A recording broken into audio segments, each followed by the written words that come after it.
Hello and welcome to a webinar on how to adapt your business strategy. My name is John Keimig and I'm the Director of the Family Business Center here at the University of St. Thomas. These webinars are a joint effort of the University of St. Thomas Schultz School of Entrepreneurship, Family Business Center, and Small Business Development Center. This is the 12th webinar in our series to help you navigate the new uncertain times of the coronavirus. It's crazy that we've gotten to 12. I think 2 months ago we didn't know the difference between a Zoom meeting and a Zoom webinar, and here we are with everything online. All of our recorded webinars, including this one later today, and other resources can be found at the website at the bottom of your screen, which is link.stthomas.edu/business support series. That's all one word, link.stthomas.edu/business support series. Please use the Q&A button at the bottom of your screen to pose a question or add a comment. You'll notice you are all muted and will be throughout this event. Next, I'm pleased to introduce you to someone I greatly respect, especially for his thoughtfulness and how he gets other people to see themselves and issues from a different perspective. Bill Monson was the Executive Director of St. Thomas Executive Education and the Director of the Family Business Center. Recently, he facilitated a peer group of next generation leaders and then taught 2 groups how to facilitate themselves. I'm very happy to have Bill with us here today as he facilitates this conversation with all of us. So, Bill? Great. Let me quote a CEO, and you can see the extent to which you might identify with this. How do I communicate with all employees remotely and show empathy while running around with my hair on fire, trying to save the current business, while at the same time trying to shape the future of the company in a new normal environment? Sales pipeline restructuring, performance management, managing layoffs and furloughs, rethinking the customer experience, and creating financial projections with an unprecedented number of unknown factors. In order to survive, new business opportunities appear and new talents are needed while some old talents are not. How do I change the organization and the management team to create new competencies without changing our essence and core values? So that probably explains to some extent 12 webinars already in this short series that John has helped make happen. I don't pretend to have solutions. Frankly, I teach what I'm trying to learn. But the next 30 minutes or so should give you an opportunity to organize your own thinking, hence our agenda, that our purpose is to help you better influence the long-term success of your enterprise. The agenda is pretty simple, a little bit on why, a little bit on what, a little bit on how, a little bit on when, where, and who, and then hopefully you will leave with some ideas and questions and tools to expand your sphere of influence within the pandemic. So moving from my quote, let's shift to what about you and do a little quick poll about the kinds of things that are keeping you up at night. Vote for your top 3 nightmares. And I would encourage you to take just a little bit of time on this to sort of, think them through. Don't be too quick. And I'll be silent for 45 seconds or so while you pick your top 3. And then I'll check in with Beth and we'll see if we're ready to close the poll.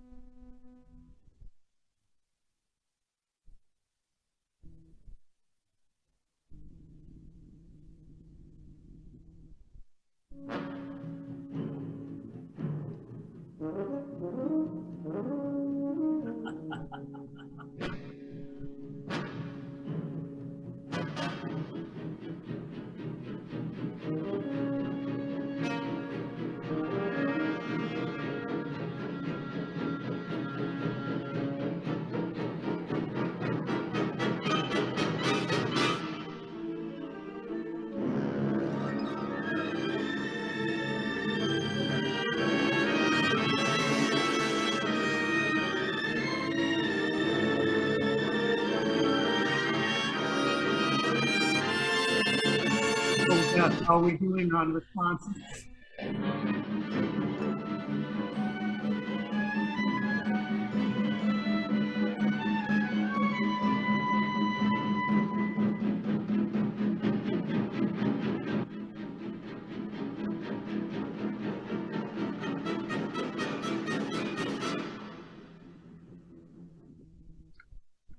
So let's just take a quick look here.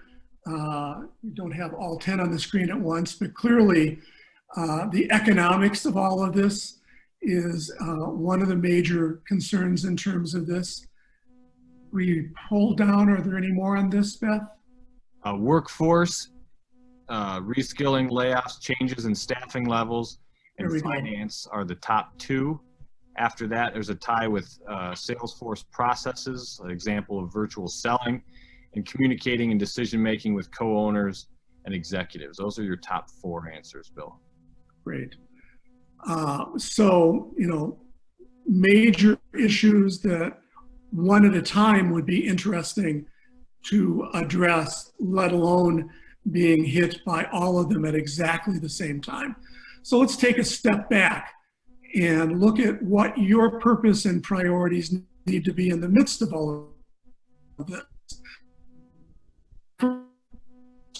A thought question is intended to give you a little bit of time to actually write down some of your own answer as well on this. Is what's your purpose? What's your priority as an owner and as an executive in this pandemic? And then we'll take a look after I give you a second to do that at some ideas that might help you flesh out whatever your initial definition looks like. So what's your purpose?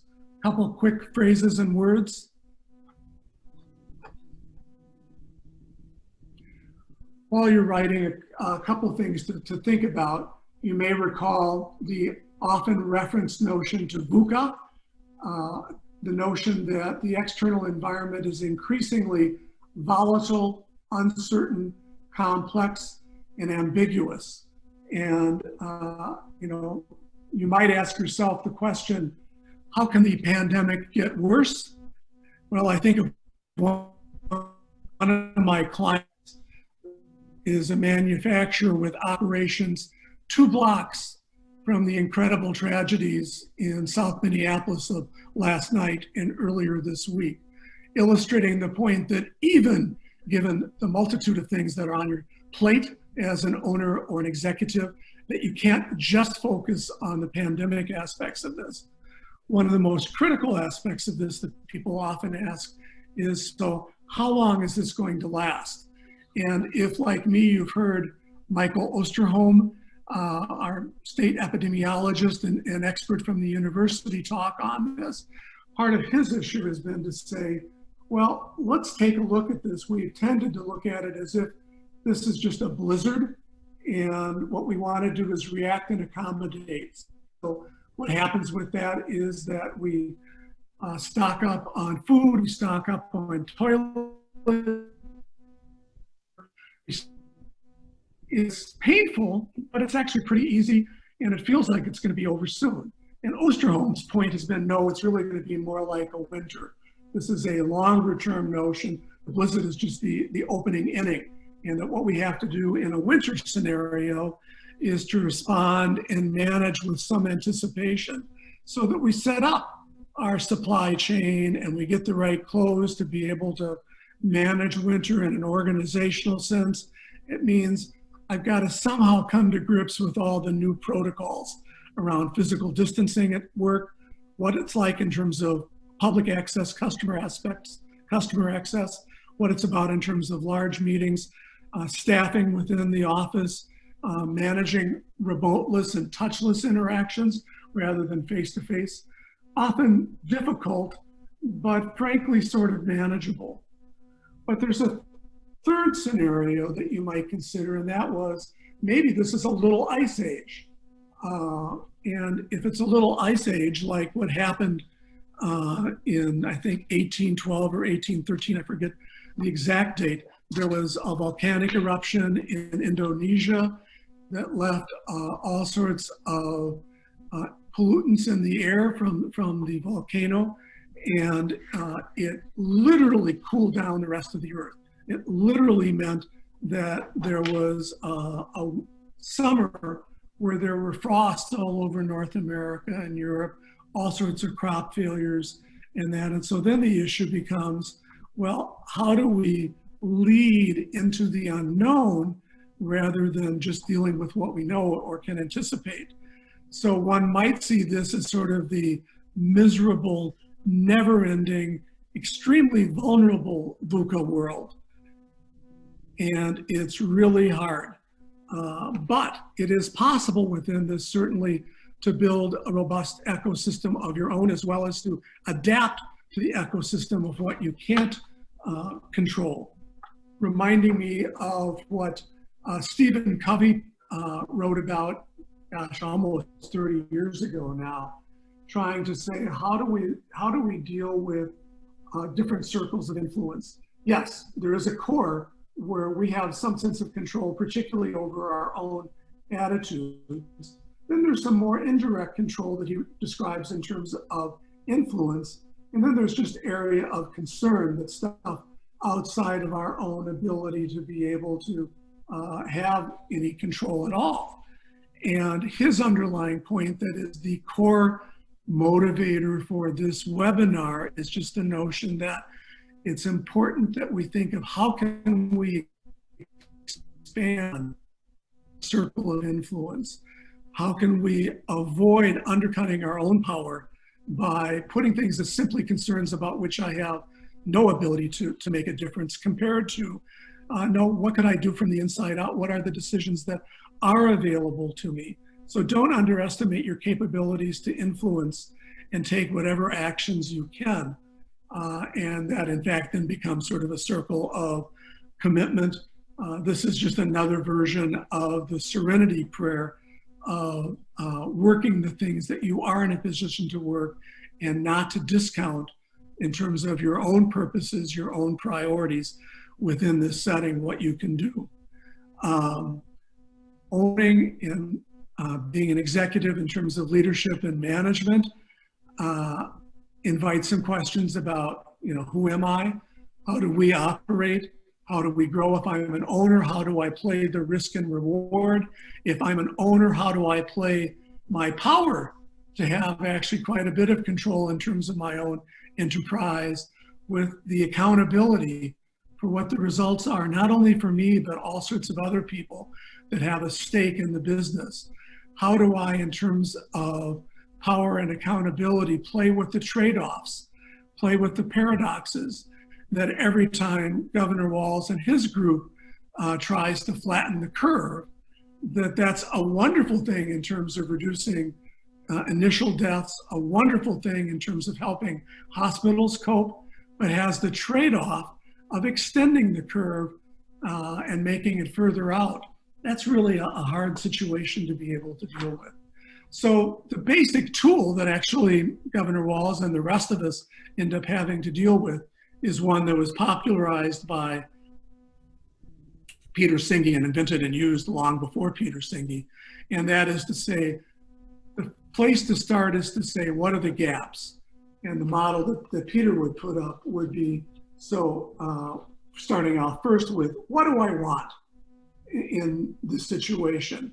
And then the second question is, where am I in relationship to what I want?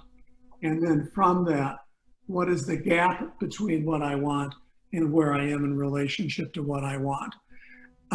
Not a complicated tool, pretty basic, simple questions, one that you can use with yourself, with other people in your organization who obviously have a stake in the success of working through the pandemic and the economic crisis that is connected with the pandemic, as well as customers, suppliers, and so on.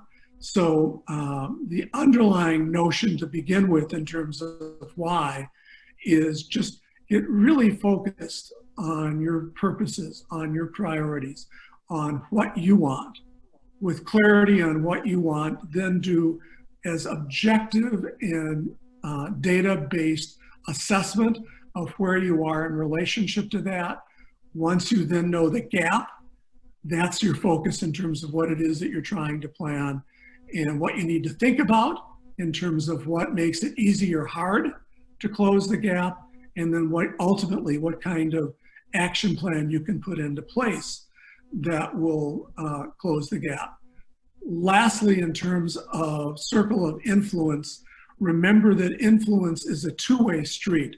It's about both seeking to influence what's going on and being open to being influenced, hence the notion of getting clear on gaps in discussion with a variety of people so that you are ultimately in a position to expand your influence and integrate within and align between. The integrate within for me is around what is involved in your job, your strategies, your practices. In other words, around why you're doing, what you're doing, how, who, where, when, and what day-to-day interactions are like with other people within your enterprise, all mindful of aligning between what your organization is about with customer requirements, with your value proposition, and how you adapt to ecosystem changes. So let's shift into notion of what it is you need to think about. And let's focus on one of the key success factors for your enterprise, which is what competitive advantage have you built and what competitive advantage can you build in a changing environment. So I'll give you just a few seconds to jot down your first thoughts on that, and I'll give you some background thinking.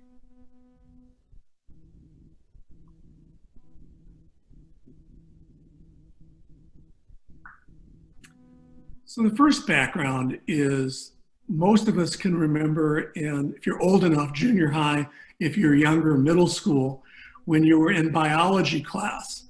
And at some point, the notion became, we're going to study frogs. And in my era, in the late 50s, early 60s, the way we did that was with the joyful experience of dissecting a frog. And we went through and understood all the parts and pieces of the frog. And that was pretty much the end of the discussion. By the time my children were in junior high and middle school, the shift was no, in addition to simply understanding dissection, we also need to understand the broader context. And the broader context means looking at froggy within its ecosystem. What do froggies eat? What times of year are they active? Who eats froggies? How does it fit in terms of the broader way that nature operates? And within that context, what I'd like to suggest is just the whole point of adapting is around that ecosystem model. So thinking about competitive advantage, start with a lens of your customer. What are the actual and potential changes that you know of for your customers and the kinds of requirements they have for what you deliver and how you deliver in terms of your products and services. Imagine for the moment from an entrepreneurial perspective, if you were a new entrepreneurial startup, how would you compete with your current company, with your current enterprise, to be able to create more competitive advantage than your current company is able to do? If you were starting from scratch, in other words, how would you do it? In the context of looking at current operations that have helped deliver competitive advantage, are there some things that no longer matter? Are there some things that if you stop doing would actually free up some capital, free up some resources? If you had to do some of the things you've now started to do in terms of touchless interactions with customers and employees are working from home, if you were to do this for a couple of years, what would you need to change? Are there some things that would go beyond just your sort of immediate thinking in terms of this?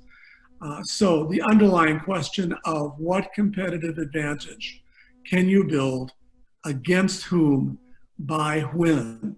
These are all really important questions to really get your arms around. And I would like to suggest that from what I know, the people participating in the webinar, that you actually are positioned to do it better than at least your largest competitors. I'm not aware of any large public company that was actually prepared for a disruption of the magnitude of the COVID-19 virus and the accompanying economic crisis. You can leverage your ability to be more nimble, be less bureaucratic, to act quickly and capture some emerging opportunities in terms of this. And the tool I would suggest in terms of being able to capture this is a pretty simple one in terms of scenario planning. Well, simple in concept, time-consuming and challenging in terms of execution. But what it really boils down to is adding three things in your interactions with other people to help understand changes in scenarios and anticipate them enough to be able to adjust what you do. So scenario planning is fundamentally spending some time looking at what you consider to be the relevant patterns and threads and trends that you need to be watching relative to what's going on within your particular industry and your particular business. And clearly there's some aspects in terms of public health, some aspects in terms of the economy, and some aspects in terms of government regulation, all of which would be sort of the generic examples to start with and then customize them to your particular situation.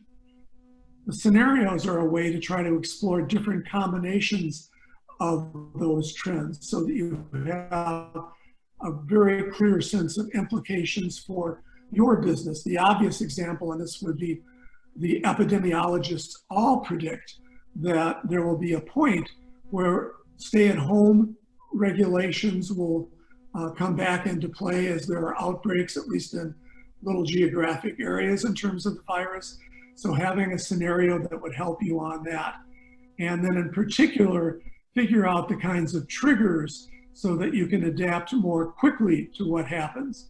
From the standpoint of looking at what the state does, which will then impact you in terms of regulation, what's the pattern day to day and over days of the number of diagnoses, the number of hospitalizations, the number of ICU beds that have been used, the number of deaths that have occurred. But you'll just need to do this in the context of what actually makes sense in terms of your particular business. If you are in a retail business that has some brick and mortar presence, keeping track of what are the number of people coming into the store today compared to 3 months ago, or 12 months ago might even be a better reference in terms of that. And just seeing so that when there is an uptick in the number of people coming into shop, oh, now I need to bring in another staff member, whatever that aspect is for you. But again, by using scenario planning as a tool, it's a way to expand your circle of influence. It's a way to anticipate some adaptations you need to make so that within your enterprise, you are in a position to say, here's what we need to do next, based on what's happening outside of your enterprise. So let's shift the question then again from what to how. Oops, there you go.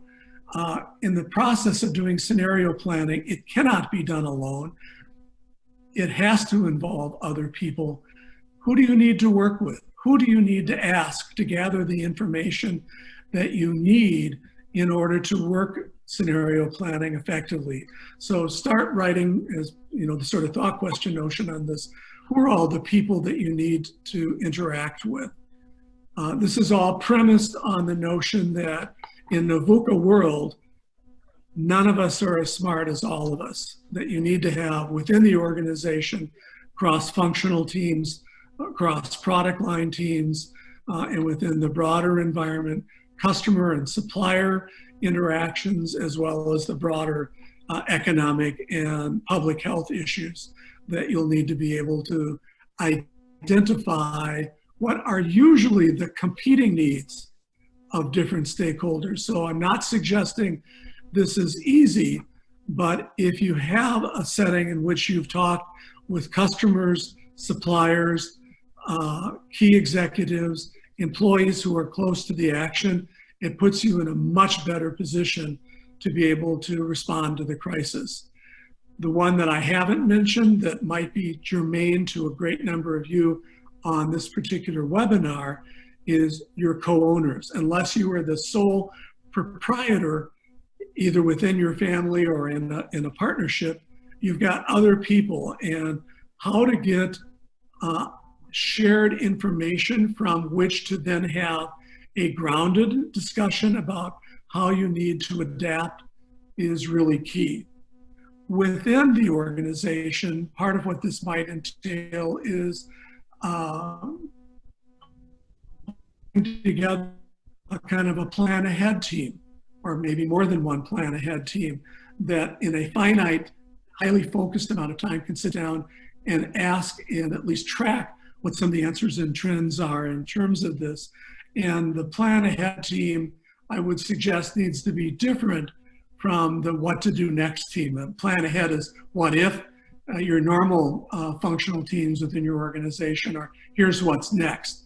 And you can do that by just staying clear about what's the stage of the pandemic and the economic crisis that we're dealing with. What do we need to accommodate today?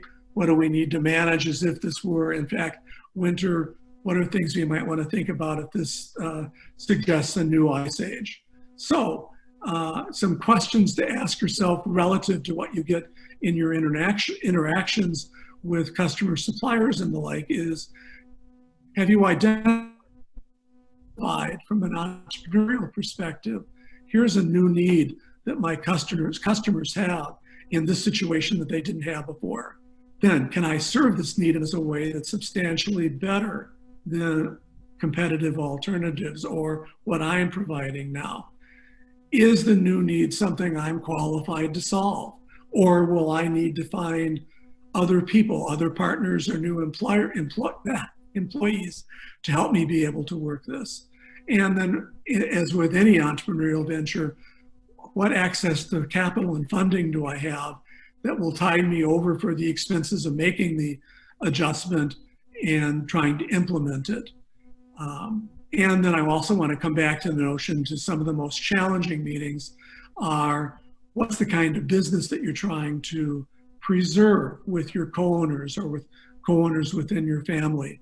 What assets of the enterprise have to be maintained? Where is there some flexibility to sell something or to starve some parts of the enterprise to save the whole?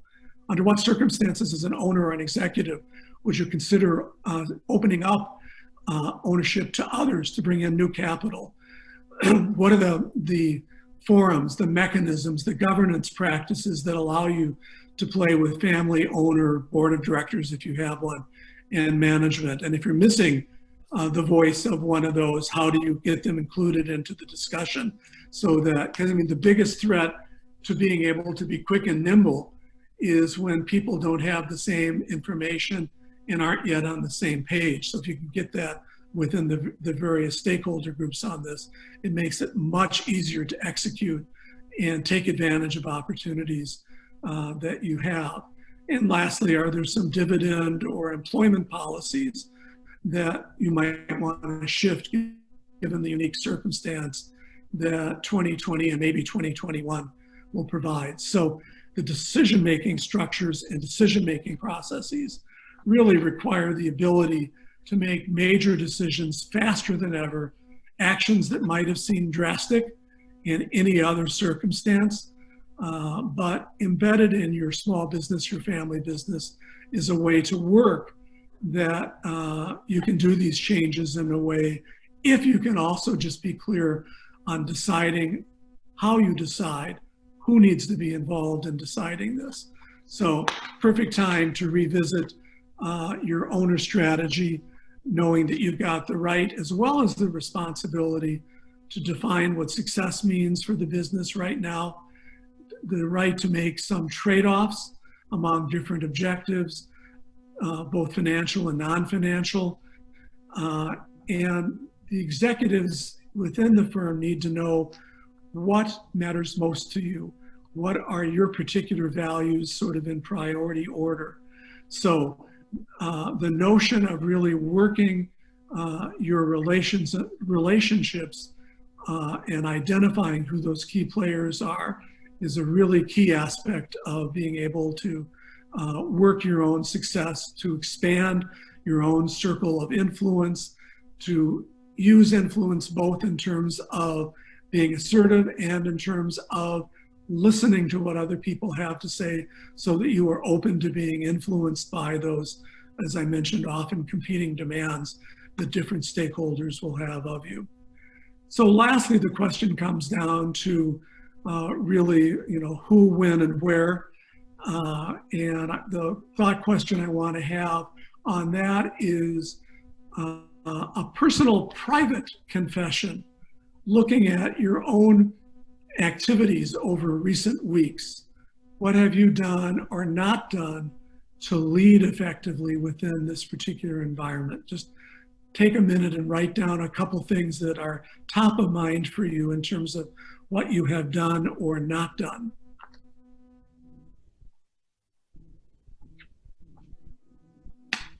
And then I'd like to shift to another quick poll for you. And this is obviously private and anonymous. All we see is the pooled results.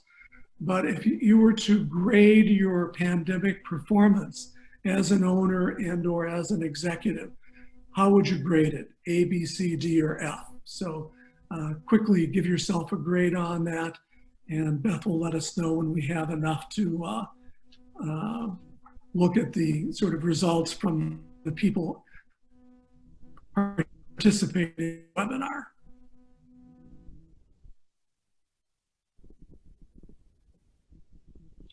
And Beth, I trust you. As soon as you think we've got 2/3 or 3/4 of the people, go ahead and close the poll and give us the results.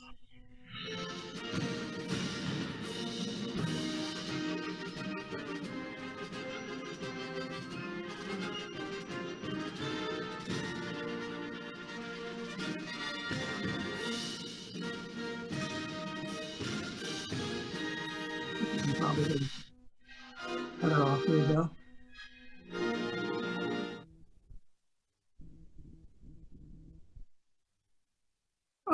It's all right.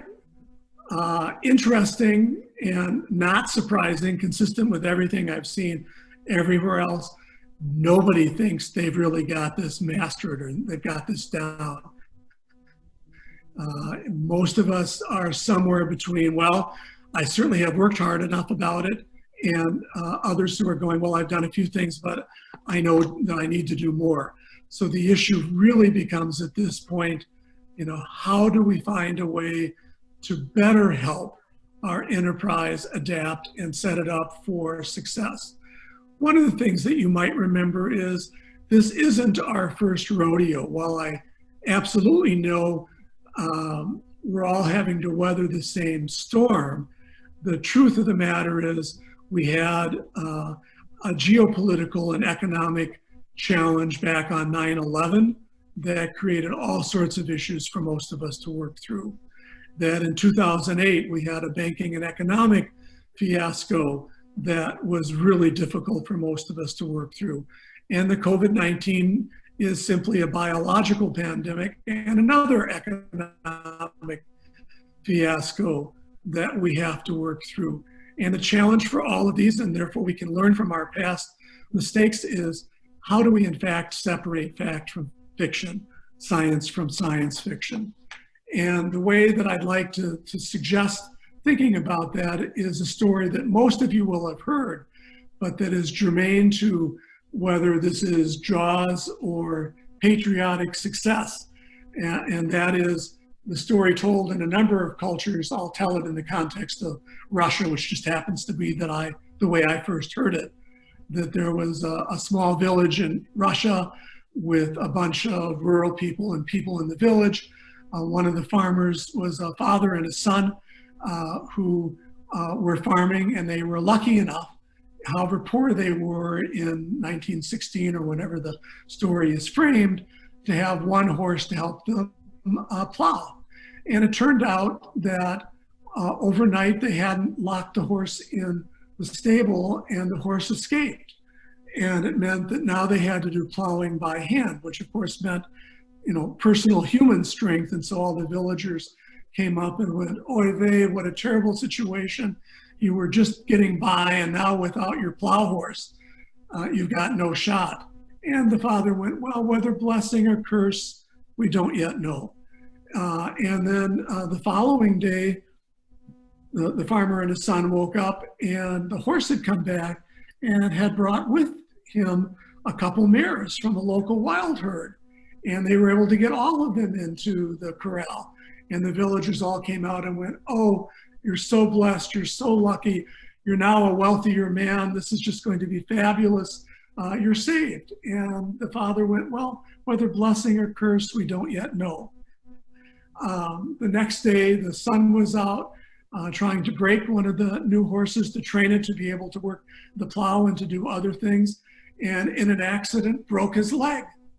And the villagers all came up and went, "Oh, you just had it so beautifully set up, and now what are you going to do? With your son out of the picture, you're not going to be able to take advantage of the new horses on this." And the father goes, "Well, whether blessing or curse, we don't yet know." And lastly, on the following morning, turns out that all of these White Russian soldiers come through town and conscript every young man in town, except for the one with the broken leg. And, again, the father goes, "Whether blessing or curse, we don't yet know." So I'm not suggesting that we're going to find anything good in the actual biological pandemic, and it's going to be hard to find something good in the economics in the short terms. But the disruption that brings uncertainty also provides some opportunities. It can shake us out of the complacency that we always develop with our existing habits, our existing processes. It's going to lead us to some questions on what might work better, the novel solutions that could emerge out of this can give us a sense of some power. And so I'd suggest that we can work with our teams, with our suppliers, our customers, our co-owners. What are the opportunities embedded in this disruption? How can we navigate the changes at least a bit better than our competitors? And what we know for sure is inaction in a crisis always makes the problem worse. And that your roles and responsibilities as owners and executives are to be catalysts for success, to make the organization better, to lead and to manage in a way that things get better. So while this is often a quote attributed to Darwin, it was actually by an academic in 1963, and it reads, "It's not the most intelligent," sorry, Beth, help me out here, if we can close the poll. "It's not the most intellectual of the species that survives. It's not the strongest that survives, but the species that survives is the one that is able best to adapt and adjust to the changing environment in which it finds itself." Applying this theoretical concept to individuals, we could state that the civilization that is able to adapt is the one that can adapt to changing physical, social, political, moral, and spiritual environment in which it finds itself, and substitute the word company for civilization, and you know what you're dealing with. And then let's also take a look at one of the more famous Harvard professors looking at the notion of leadership. So again, if we believe that adapting is not a solo activity, that it always requires working with other people, it also leads us to an understanding of leadership that makes sense in these chaotic times. What Heifetz suggests is differentiating between leadership that means influencing the community, influencing employees to follow the leader's vision, as compared to, and this is what makes sense here, leadership that means influencing the community, influencing employees and other to face its problems. And in the process of doing that, you have a chance to be able to ask questions, to identify gaps, to use the answers to those questions to frame some scenarios to help you react more quickly, and to have conversations with people that will build that scenario planning, all of which comes back to the who, when, and where, is to start with yourself. One of my favorite family business consultants, John Ingalls out of New York, suggests that what this really involves is emotional maturity.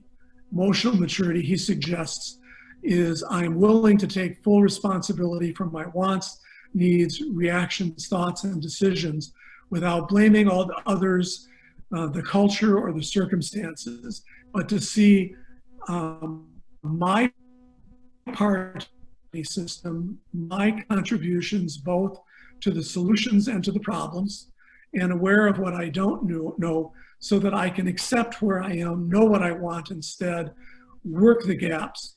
And his underlying notion is that emotional maturity is a hedge against the reactive anxiety that we all have. So what we really want to do, again, in terms of all of this, is to really work how we expand our circle of influence, doing that with understanding of gaps, understanding of scenario planning, understanding of who we need to talk to, and starting with our own work. The last thought I have for you is that it is difficult but worth it, and with a payoff. One of the most interesting commentators today about health, both individually and collectively, is a man named Dan Siegel out of UCLA. And his notion is health is always a function of how flexible, how adaptive, how coherent, how energetic, and how stable we are. And all of those suggest the need to be able to be ambidextrous, to be able to look at both details and big picture, to look at present tense and future tense, to both talk and listen, to manage and lead, to sustain what's working and change what isn't, to look at problems and opportunities, to, in short, to sort of integrate within yourself and your own enterprise in terms of understanding what you're about, in terms of values, your job, your strategies, your practices, the so-called agenda of what we have to work with, as well as the relationships, so that we, in fact, are dealing with the right people. So based on that, I have two things that I'm curious about. One is, what's been useful to you today?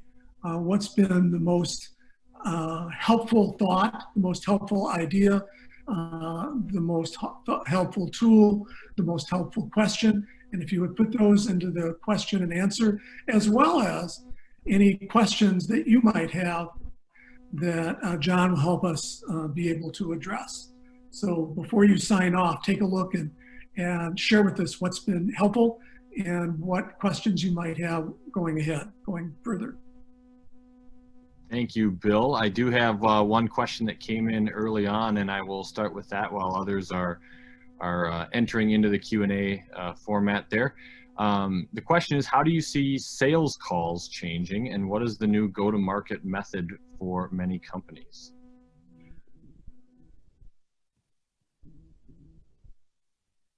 There are the underlying notion. I think of another client where the salespeople are going crazy because, of course, their usual activity is going out face to face, learning something not only about how the particular product or service will be used, but about the value system and the priorities and everything else associated with the people that are making buying decisions. And trying to do it online is crazy making. So I don't have a concrete answer other than to say one of the major questions facing all of us. And I am sure I'll make a note and pass back to John to find maybe one or two suppliers of information that would help people develop online sales approaches.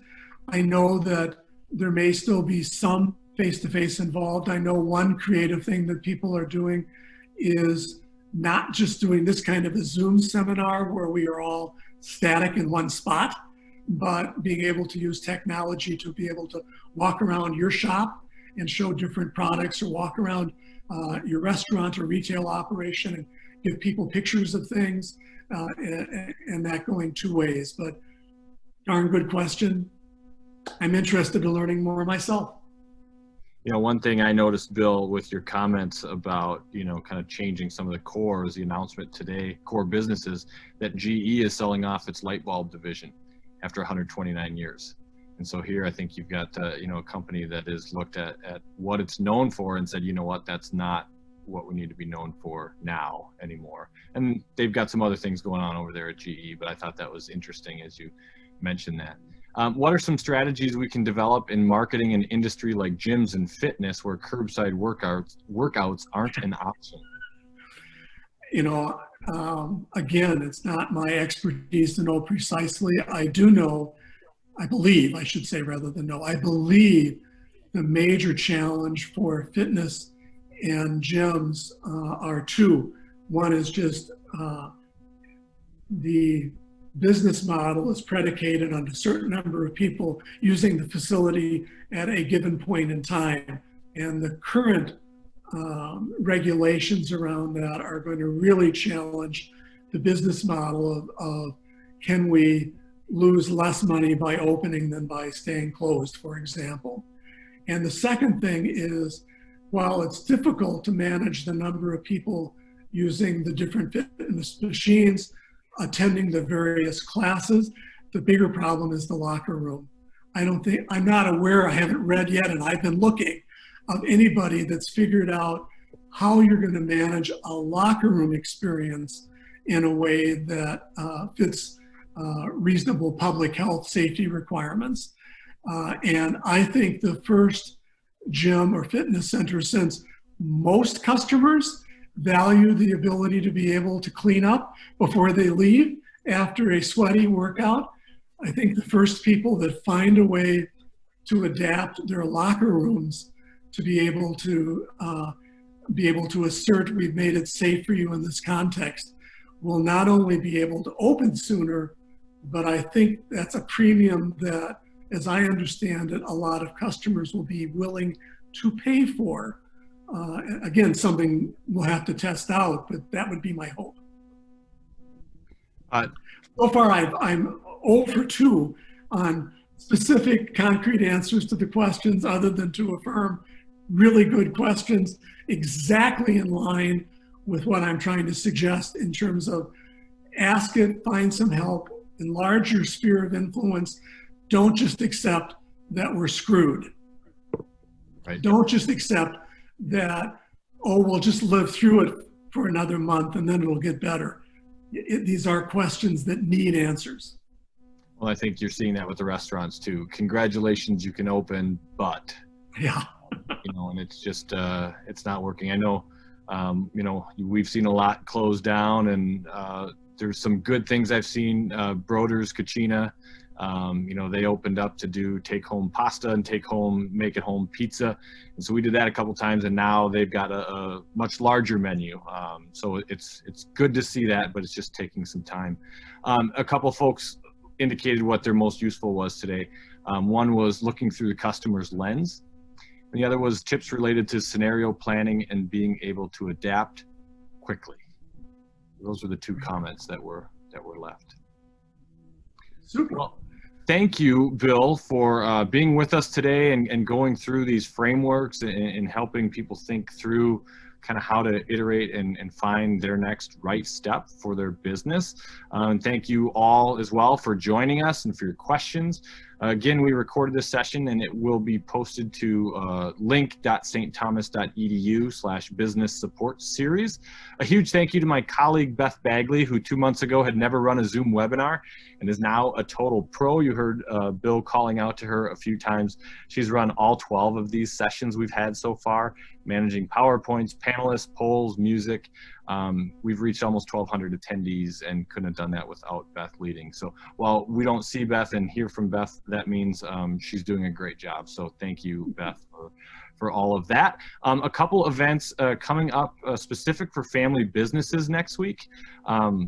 I'm part of a group of family business center directors from across North America, and we had a conference scheduled to be in Toronto, and that's obviously not happening. And so all the center directors worked to move that that conference online. So we've got a couple sessions each day next week, and we wanted to open up our sessions on Thursday to the broader community, and these are free events. One is Trends, Surveys, and Current Realities in Family Business. That's at noon next Thursday. At 2:30, there's one on resiliency and challenges across generations. We have a panel of 3 different family businesses. I think the youngest has been around like 85 years, something like that.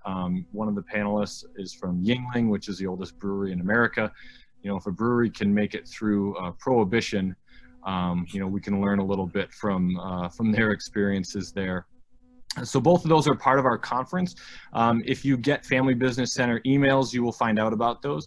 Another one is a local group, the Family Business Advisors Group, which is run out of Frederickson and Byron, and the Platinum Group. They're doing a topic on succession in the midst of a pandemic.